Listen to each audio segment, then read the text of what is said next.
por lo menos un día medio friolento, ¿verdad? Hemos tenido en el día de hoy. Pero qué bueno que estamos aquí, ¿verdad? En el calor del Espíritu de Dios para continuar estudiando un poco más de su palabra y buscando el refuerzo y la ayuda espiritual para nuestro crecimiento en Cristo Jesús.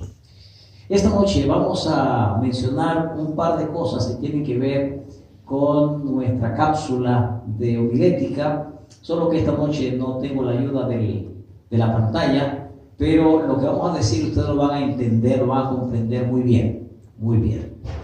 Ya nosotros en este nivel, los hermanos que han venido escuchando, ¿verdad?, la cápsula, pues ya tienen la idea clara de qué debemos hacer para nosotros tener el mensaje, para nosotros tener el contenido fundamental o básico para la exposición de la palabra. Si ya tenemos eso, entonces lo siguiente tiene que ver con la estructura. Cuando ya yo tengo el mensaje, ya yo tengo el pasaje, ya yo fui, analicé, vi, busqué elementos adicionales que me ayudaran en la comprensión.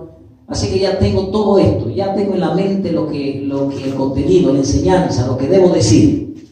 Ahora, ¿cómo lo voy a organizar? Ese es el otro punto. Porque en la homilética, que es la ciencia y el arte de la predicación, nosotros entonces organizamos lo que vamos a decir. Lo organizamos para que en la presentación se desarrolle de una manera lógica, se desarrolle de una manera organizada y para que las personas puedan entender paso a paso lo que nosotros estamos diciendo. Por eso, los estudiosos de homilética han determinado que la estructura del sermón debe tener unas cuantas partes. Y esas partes son las siguientes. Lo primero que ya tenemos, y vamos a partir de ellos, que ya lo hablamos anteriormente, es el texto. Así que cada sermón debe tener un texto, o varios textos, pero el fundamento es la palabra de Dios.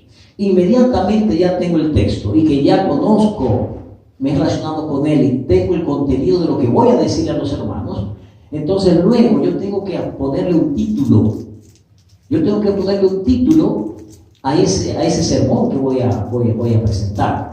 Ese título me va a ayudar porque me va a permitir mantenerme en ese hilo. Si yo estoy diciendo, por ejemplo, el título es El gran amor de Dios, ya eso me va a ayudar a que yo me mantenga precisamente en la línea de la presentación del gran amor de Dios y que no me salga a hablar del origen del pecado.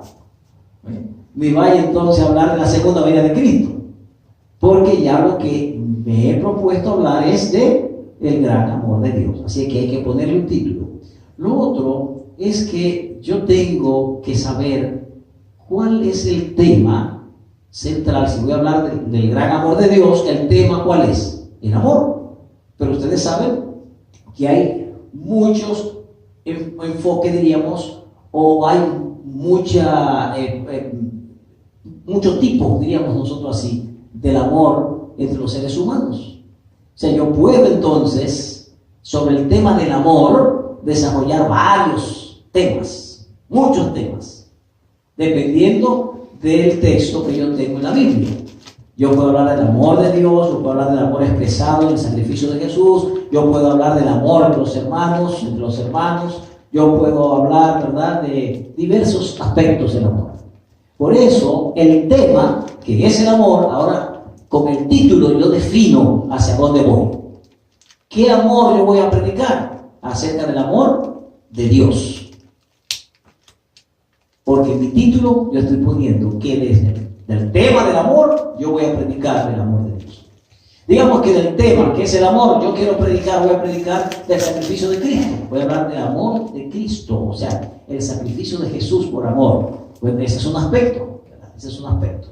Así que ese es un elemento importante. Otro elemento importante que yo debo tomar en cuenta en la estructura de ese mensaje del sermón es algo que todo predicador debe hacer, y es proponerse un objetivo al predicar.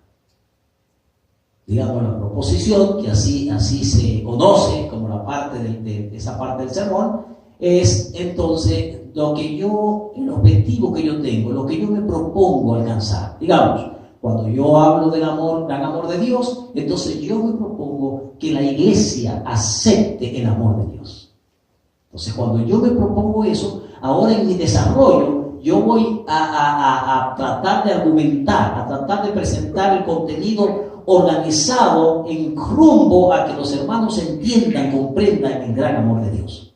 Porque al final yo quiero que los hermanos acepten el gran amor de Dios. Por eso esa parte de la proposición es muy importante. La otra parte, entonces, es la introducción.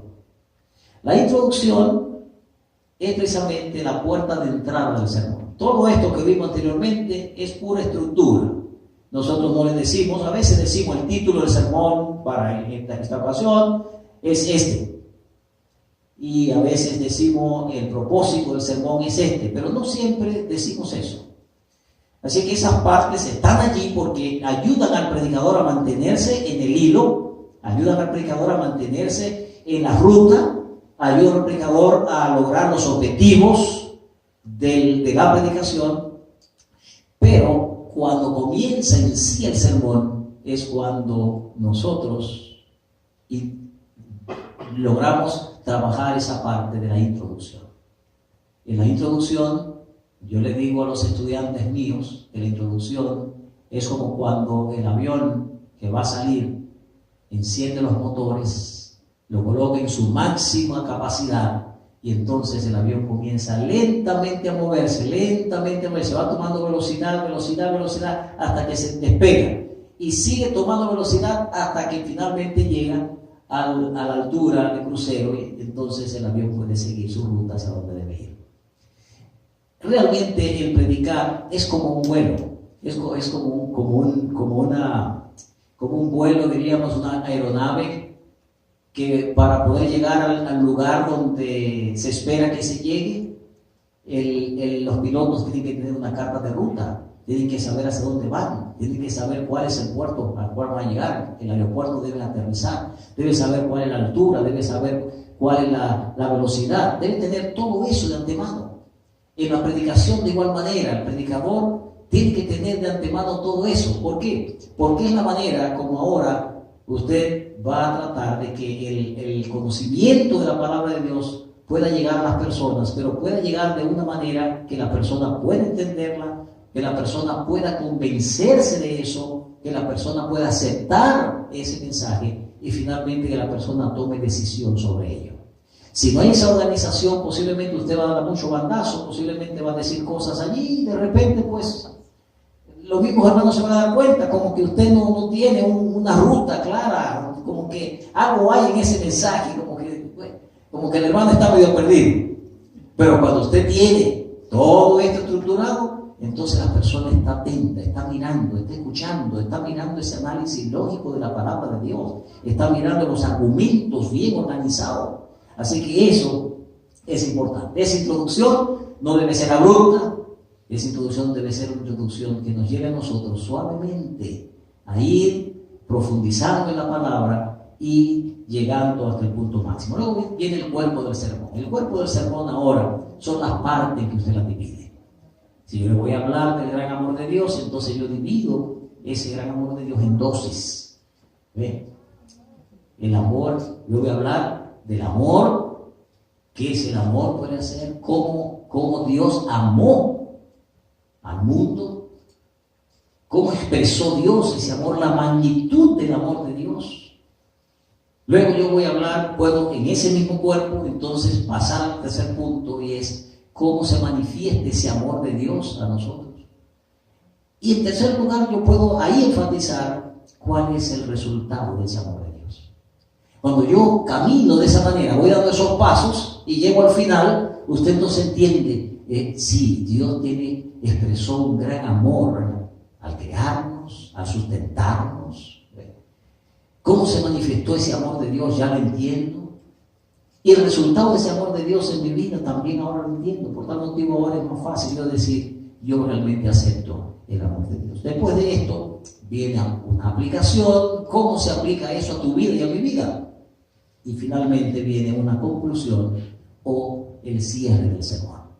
Estas partes, el día de mañana yo se las voy a presentar para que quede más fijo en sus mentes, pero por lo menos esta es la estructura, esta es la forma. O sea, ahora usted sabe que un sermón tiene estructura, un sermón tiene un orden, un sermón tiene unos pasos, un sermón tiene un esquema, tiene un bosquejo donde aparece parte de lo que usted va a decir de forma ordenada para lograr el objetivo que el Señor quiere.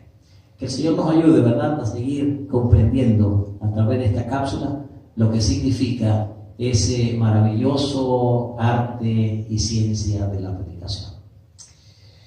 Yo quisiera invitarles esta noche a que consideremos una porción de la Biblia muy interesante que encontramos en el libro de San Marcos. San Marcos en el capítulo 12, versos 41 al 44. Marcos es uno de los evangelistas del Nuevo Testamento. Es el evangelio más pragmático, diríamos, el evangelio que no da mucha vuelta. Marcos es una persona que está diciendo las cosas y diciéndolas con premura, con rapidez. Mateo da unas vueltas, Lucas también, pero Marcos no, es el evangelio más corto que hay allí. Y en ese marco, diríamos, de San Marcos, capítulo 12, aparece un cuadro interesante. Si lo tienen en sus Biblias, le damos lectura de la siguiente manera. Estando Jesús sentado delante del arca de la ofrenda, miraba cómo el pueblo echaba dinero en el arca.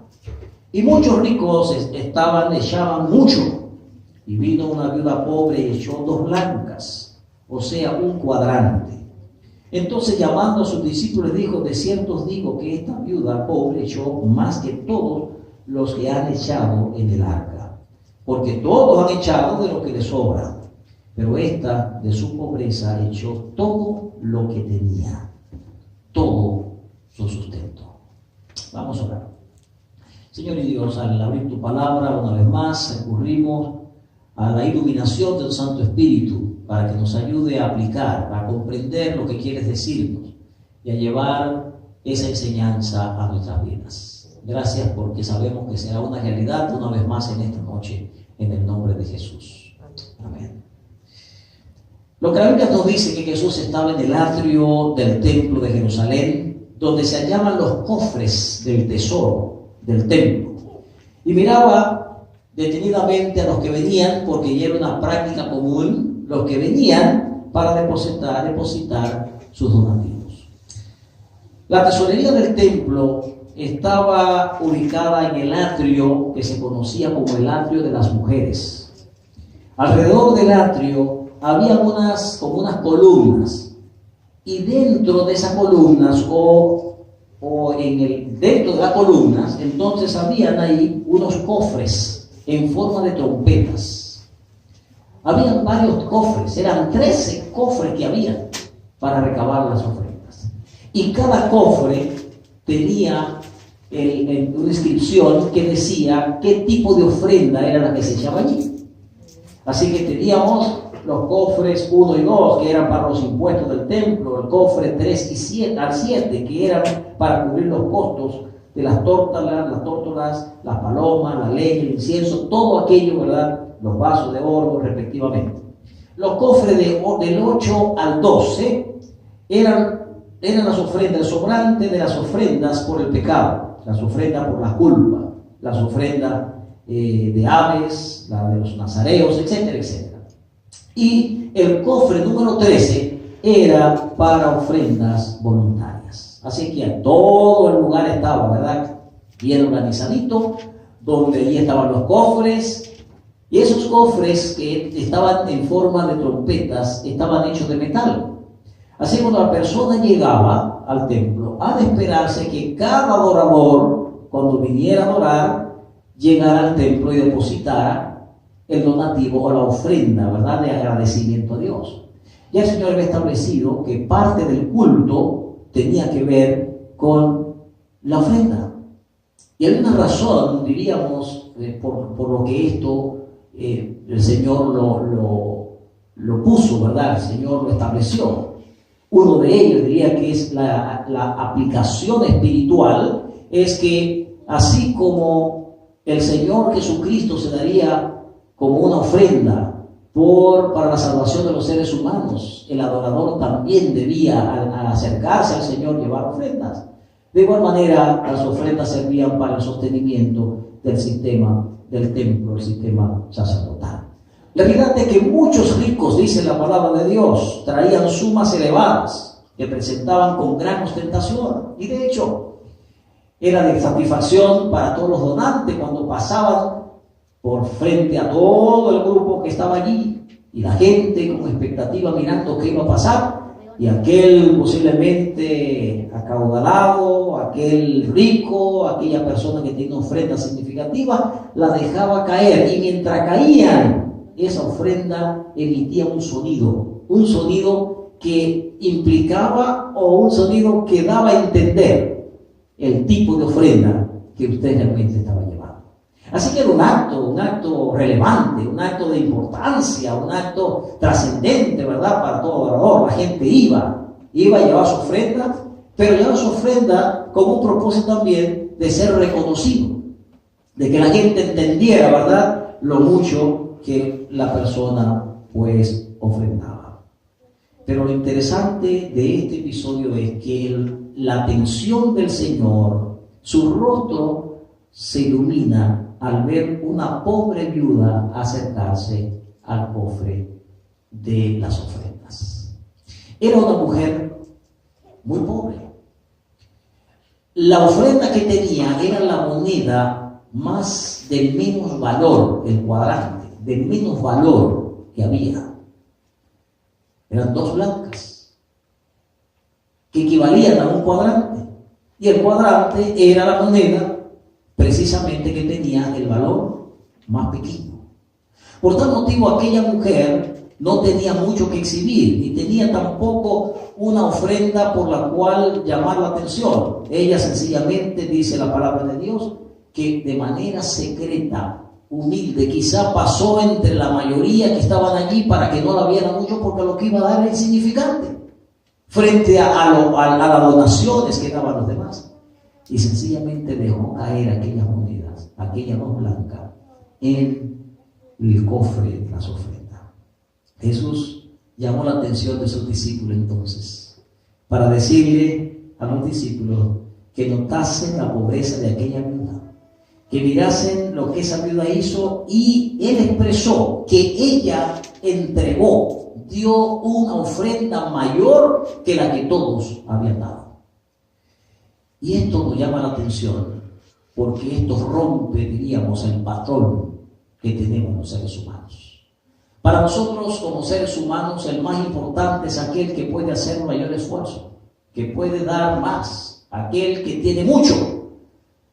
Y hemos encontrado, posiblemente frente a algunas campañas que se hacen, ¿verdad?, en nuestra iglesia, cuando pedimos que debemos colaborar con alguna causa, y nosotros alabamos a aquel que posiblemente da más, y aquel que da una gran ofrenda, de aquel que hace una gran colaboración. Pero en el orden de Jesús es diferente.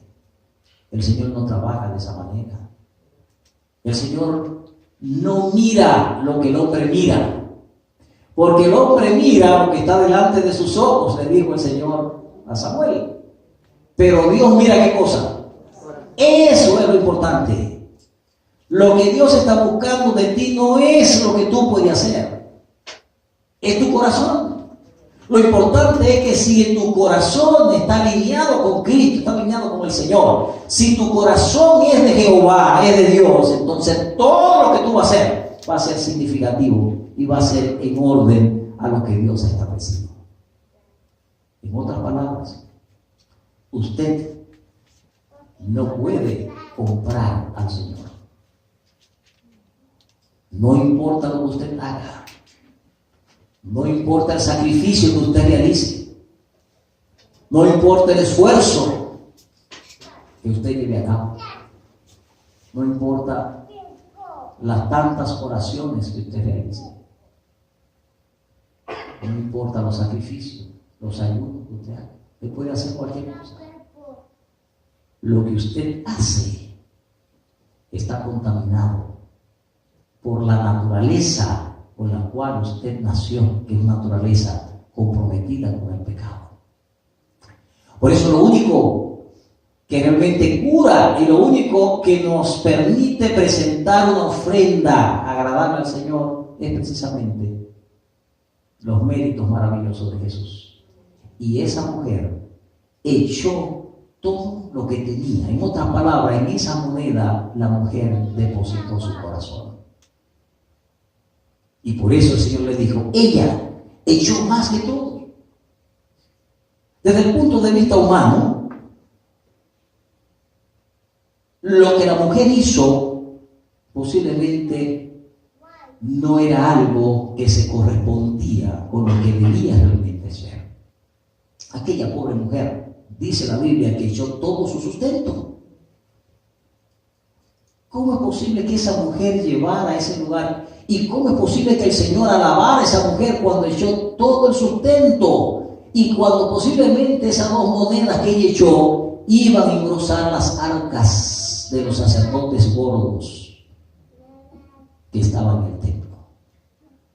Desde el punto de vista de la lógica, nos dice a nosotros que eso está mal. ¿Cómo esta pobre mujer va a echar todo para que aquellos se nutran y aquellos se enriquezcan? El asunto está en que el Señor quiere que entendamos cómo funciona eso.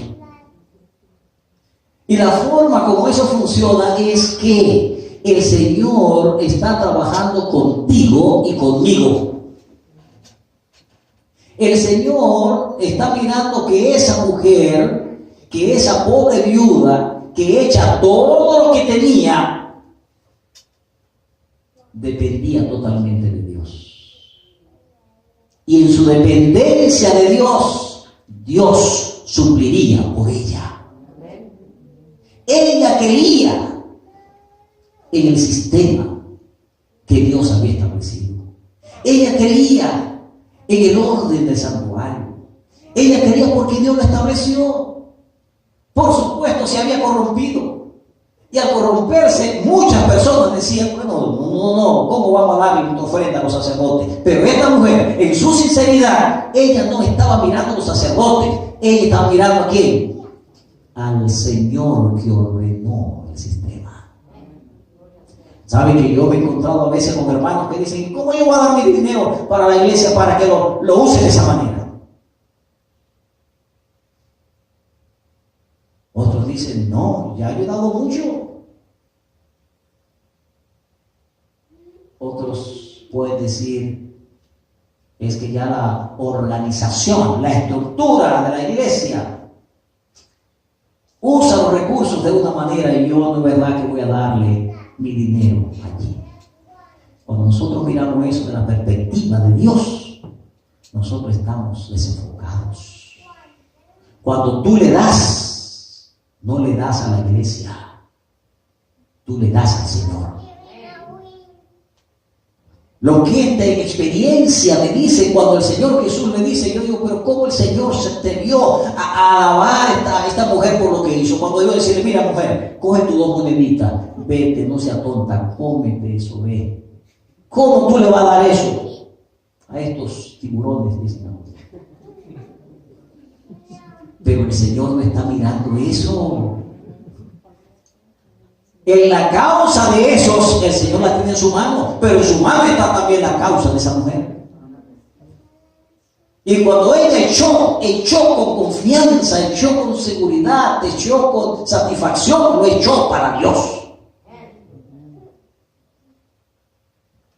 Por eso yo pienso que el camino más corto, ¿verdad?, es cuando yo doy no porque la iglesia me pide. Yo doy no porque la iglesia tiene necesidad. Porque si yo lo hago por eso, es posible que tenga en mi corazón o pueda mantener en mi corazón el espíritu de egoísmo. Y ese espíritu va en contra del propósito de Dios. Cuando yo doy, tengo que dar en agradecimiento a aquel que me ha dado. Y algunos ofrecen dar, ¿verdad? Le deben dar, pero están chequeando a ver qué es lo que se va a hacer, con el dinerito que yo di. Si tú lo haces de esa manera, querido hermano, es posible que no sea tu ofrenda aceptada de Dios. Porque cuando tú das para Dios, tú se lo diste a Él. Y Dios le va a pedir cuenta a aquellos que puso a manejar esos asuntos que son de Él. Así como te va a pedir cuenta a ti por la fidelidad tuya. Cuando lleguemos nosotros a vernos con el Señor, yo estoy seguro que el Señor no aceptará tan fácilmente mi excusa cuando le diga, bueno Señor, un momentito, mira, yo no fui fiel a ti, yo realmente no cumplí con la mayordomía de los talentos, de los tesoros. ¿Por qué? Y entonces yo señalo la obra, la iglesia, los dirigentes, los pastores, la forma, y le digo todo eso. Y el Señor me va a mirar, me va a decir, pero hijo, tú no entendiste nunca que el propósito no era que tú estuvieras pendiente mirando a ver qué se va a hacer con eso. Porque si tú estás pendiente de eso, no me lo diste, no lo entregaste de corazón a mí. Tú te quedaste con eso atado a tu corazón. Tú llevaste eso como parte tuya y eso se llama egoísmo. Y Dios quiere arrancar eso en nuestras vidas. Por eso el mensaje de Malaquías nos dice a nosotros, yo derramaré bendiciones hasta que sobreabunde. El segundo elemento es que a veces nosotros no lo hacemos y no dedicamos al Señor como fieles mayordomos nuestros talentos, nuestro cuerpo, dedicamos nuestros tesoros, dedicamos nuestro tiempo al Señor, porque nosotros realmente no tenemos esa relación, esa convicción profunda de que cuando yo le sirvo al Señor, el Señor no se va a quedar atrás. Hay personas que pueden decir, bueno, es que si yo tengo poco, y si tengo poco, no voy a dar. Bueno, pero es que el Señor no te está pidiendo cantidad. El Señor te pide fidelidad. Fidelidad significa, si el que gana mucho, ¿cómo va a dar? Mucho. El que gana poco, ¿cómo va a dar? Poco. Dios es justo. Al hacerlo yo de esa manera, entonces yo puedo darle a mi Señor de una manera equitativa.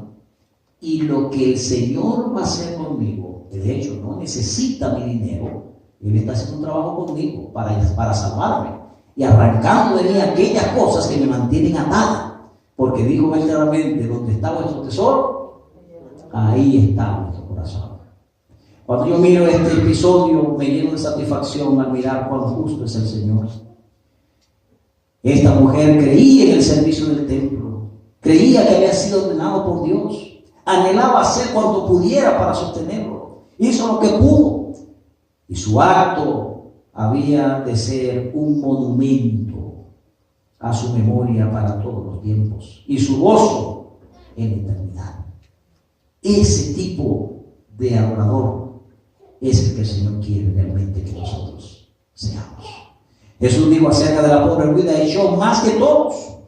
Los ricos habían dado de su abundancia, muchos de ellos para ser vistos, para ser honrados por los hombres. Sus grandes donativos no los habían privado de ninguna comodidad, ni siquiera de algún lujo, porque le daban al Señor de lo que sobraba. Pero aquella blanca que echó la viuda, junto con ella iba la vida y el corazón de esta mujer.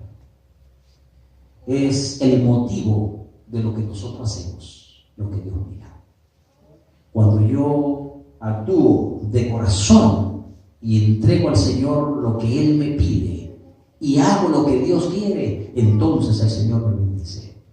Así que hay lecciones importantes que el Señor quería dar. La primera lección se encuentra en que Dios debe estar en el primer lugar, en la vida y en la mente de sus hijos. En segundo lugar, que lo importante no es el monto, No es la cantidad, no es el esfuerzo que usted haga por el Señor, sino la fidelidad con que usted responde al llamado y al pedido de Dios. Y en tercer lugar, la tercera lección que nosotros aprendemos es que el destino de tus donativos no debe determinar tu fidelidad. Aun cuando ese donativo no se haga con él lo que se manda, un día el Señor va a llamar a cuenta a aquellos que manejaron ese dinero. Pero cuando tú llegues y tú le digas, bueno Señor, yo fui fiel, a pesar de que hubo cosas con las cuales no estuve yo totalmente de acuerdo, pero yo seguí tus instrucciones, el Señor te va a decir, tú hiciste bien. Tú hiciste bien. Diste la mayor ofrenda. Pero cuando Él llame a aquellos que manejaron eso y lo manejaron mal, entonces el Señor le va a decir, yo no lo conozco a ustedes. Ustedes hicieron como siervos infieles y recibirán el pago que realmente merecen. Yo pienso, queridos hermanos, que el Señor nos enseña una gran lección a nosotros. Cristo no hizo eso porque el mayor bien y el beneficio lo recibe aquel que da precisamente al Señor. Hay quienes dan, por supuesto, pero dan con tristeza. Pero Dios quiere que nosotros demos con amor. Y recuerden, hermanos, mayordomía no se trata solamente de los recursos. Mayordomía en toda la vida, en todo lo que tú eres. Es poner al Señor en el lugar primero en nuestra vida y en nuestro quehacer. Hay una cita de Elena G. de White que me agrada mucho y la comparto con ustedes. Dice, este está en Testimonio, tomo 2, página 518, y en Consejo sobre Mayordomía Cristiana en la página 206. Escuchen cómo dice. Dice, se me mostró que el ángel registrador anota fielmente lo que se relaciona con cada ofrenda dedicada a Dios y colocada en la tesorería. Y también se registra el resultado final de los medios así donados.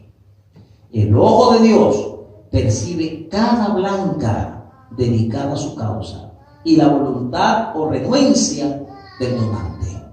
También se registra el motivo por el cual se da. La persona que realiza sacrificios y que son consagradas, que devuelven a Dios las cosas que son suyas, tal como Él lo ha requerido de ellos, serán recompensadas de acuerdo con sus obras. ¿Qué dice el Señor allí? Dice que el ángel registrador anota, está pendiente. ¿Por qué está pendiente el ángel registrador? Porque es un asunto que tiene una implicación mayor que la que nosotros le damos. Tiene que ver con una relación entre tú y aquel que es el creador y el dador de todo. Tiene que ver ese pequeño acto, que es un acto sencillo, con lo que hay en tu corazón y en tu mente. Si Cristo está en toda, que hará lo que Cristo quiere que se haga, y por demás estará dispuesto a hacer todo lo posible para que la obra de Dios continúe adelante. Dice también que se registre el resultado final. O sea, no solamente es lo que tú haces al donar, sino que se registre el resultado final. Él está mirando qué está pasando con eso. No eres tú que tienes que estar pendiente de ello. Hay uno que está pendiente y ese es el Señor. Dice, el ángel registrador registra el resultado final. Si se hizo lo que Dios quería o no se hizo lo que Dios quería. Y alguien al final tiene que pagar por ello. El ojo de Dios percibe cada blanca, o sea, cada monedita, el ojo de Dios dice la percibe. También registra el motivo por el cual nosotros le damos a Él. Y una parte importante es, tal como lo ha requerido de ellos, serán recompensados. Las bendiciones de Dios no se harán esperar. En el proyecto de Dios sus hijos serán beneficiados porque es un plan que va acorde con la maravillosa voluntad de nuestro Padre Celestial. Cuando tú confías en Él, Cuando tú actúas de esa manera, poniéndolo a Él en primer lugar, los resultados de tu vida habrán de verse en una vida llena de confianza en el Señor, llena de bendiciones espirituales, una vida en prosperidad de acuerdo al proyecto y al plan de Dios. Así que, hermanos queridos, el plan de Dios, o en el plan de Dios, la fidelidad de sus hijos significa mucho, porque ellos revelan lo que hay en nuestros corazones. Por esa razón, la invitación que yo te hago esta noche es a que seamos como aquella pobre mujer, que demos al Señor todo lo que nosotros somos. Qué bueno que el Señor nos está pidiendo, a usted no le está pidiendo, ni a mí me está pidiendo que demos todos nuestros recursos. Lo que nos pide es que seamos fieles a Él. Que recordemos que así como en el huerto del Edén había un árbol que Dios se reservó, también hoy hay una porción que Dios se reserva para que tú y yo reconozcamos que Él es el dueño, que Él es el sustentador, que Él es el gobernante, el que dirige, que Él es el que está allí adelante para darte a ti las bendiciones que tú necesitas. Confiemos en el Señor, dediquémonos a Él de corazón, pongámosle a Él en primer lugar en nuestras vidas y cumplamos con los mandatos del Señor. Cuando Él venga, cuando el Señor venga, Él nos va a decir: fueron fieles mayordomos. Entren en el gozo de su Señor. Que nada, querido hermano, empañe esa relación maravillosa del Señor. Que el egoísmo entre en nuestras vidas, que sea repelido al cumplir con lo que Dios nos ha mandado. Y entender que no solo Dios ama al dador alegre, sino entendamos que la bendición de Dios no serán acortadas para aquel que depende totalmente de Él. Y la maravillosa gracia de Dios estará con nosotros. Él estará con nosotros. Él peleará por nosotros. Él nos dará la ayuda necesaria para nuestra vida espiritual. Él nos dará nuestro sustento. Nosotros dependemos de Él. Vivamos de esa manera hasta el día glorioso cuando Él venga. ¿Cuántos de nosotros quisiéramos decir esta noche: Señor, ayúdanos a ser como esta mujer? Darte lo que voy a darte de corazón. Que el Señor te bendiga y que podamos tener esa rica experiencia para que cuando Cristo venga podamos escuchar las palabras: hicieron bien, entren ustedes en el gozo de su Señor.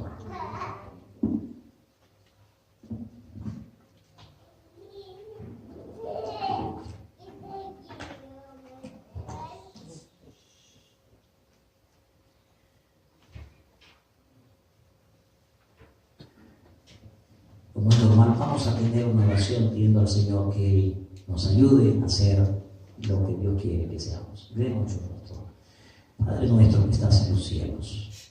Gracias te damos porque en tu palabra encontramos ilustraciones, mensajes que nos ayudan a reflexionar y nos ayudan a ver de una manera más clara cuál es el propósito que tú tienes con nosotros y cómo tú quieres que nosotros actuemos. Gracias por dejar este ejemplo de esta viuda que dio todo lo que tenía, para decirnos a nosotros que cuando te damos con alegría, aunque sea todo lo que tenemos, tú estás allí para darnos lo que nosotros necesitamos. Queremos pedir tu bendición para cada uno de los miembros de la iglesia, los hermanos que esta noche han venido a este lugar, para que en su relación contigo puedan vivir una experiencia tal que cuando tú vengas puedan estar contigo y vivir a tu lado por toda la eternidad. Llévanos con bien a nuestros hogares también y danos una rica experiencia al poner a Jesús en primer lugar en nuestras vidas. Lo rogamos en su nombre. Amén.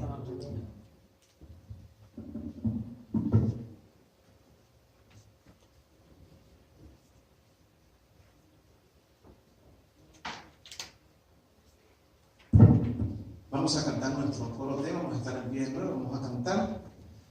Recuerden, mañana a la misma hora, 7, estamos acá. Ya hoy es el tercer día que se está dando la cápsula de homilética o predicación. Así que si usted quiere ser partícipe de eso, de tener esos conocimientos, llegue temprano.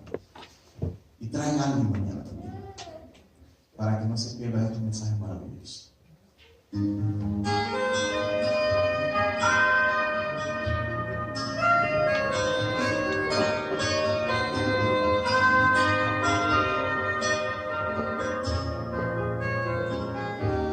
Yo me entregaré en tus manos, Señor.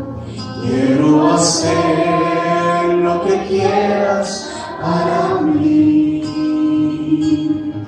Quiero andar donde quiera que me guíes. Quiero amar como tú a los demás. Yo te entregaré mis pesares, Señor. Quiero de ti cada día depender. Te entregaré mis sueños y anhelos. Quiero en ti para siempre confiar. Demos al coro. Dame un nuevo corazón capaz de amar, que no tenga miedo de ser fiel y de hacer tu voluntad, que ya sin palabras, solo con hechos de amor, todo el mundo crea que Jesucristo es el Señor.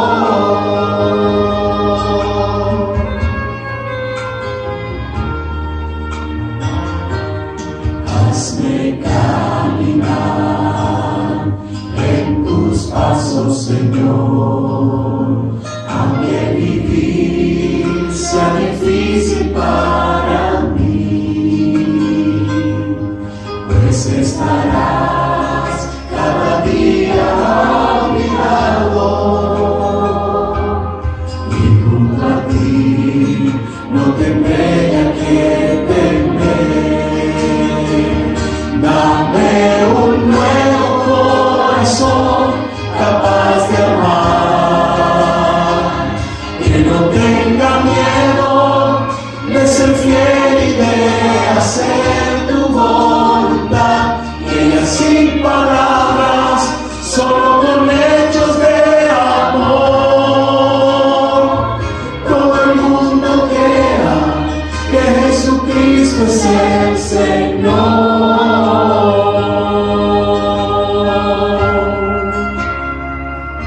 Oramos. Gracias, Dios, te damos esta noche, oh Dios, porque a través del testimonio de esta viuda que quedó allí, Señor, nos diste un gran mensaje. Pedimos, Padre, que nos ayudes a entregarte nuestro corazón. Cuando el hombre llegue a entregar su corazón, todo lo demás está en tus manos. Por eso tú dices, dame, hijo mío, tu corazón, porque tus planes son transformar nuestros corazones para vivir en la patria celestial. Bendice tu iglesia aquí, Señor. Bendice a cada uno en sus diferentes hogares, en su camino. Que tú cuides de ellos como tú los trajiste aquí y los lleves a sus hogares. En el nombre de Jesús. Amén. Amén. Amén. Dios les bendiga. Nos vemos mañana. Afuera está el material. Recuerden, si quieren llevárselo, sería excelente.